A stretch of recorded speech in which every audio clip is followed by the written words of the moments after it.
In this video, we will know how to fix no bootable device found in your laptop.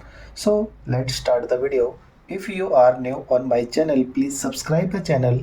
Here you can find more videos related to laptop, desktop, YouTube and Windows and other software also. So let's start the video.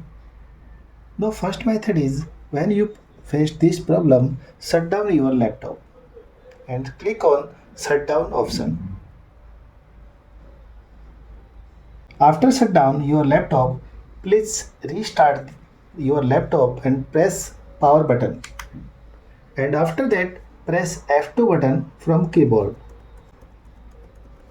Here you can see BIOS mode get displayed here.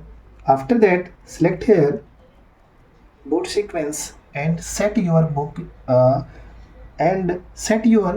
sequence here. Select it here legacy option. If you are selected here UEFI, select here legacy option. After that, select here date and time option and set your date or time with the current date or time. After that, select here system configuration option and expand it.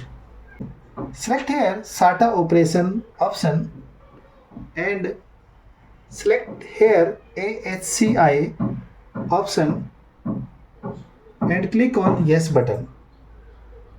Okay, after that select here drives option and make sure these options are checked here. Okay, after that select here secure boot option and expand it and click on secure boot enable option and disable it.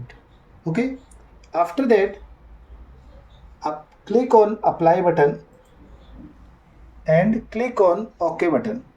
After that, click on exit button. Your laptop will restart here. So you notice that your Windows get start here and your problem is fixed here. If your problem is fixed, please subscribe the channel, like and share and hit the bell icon for more videos. Thank you so much.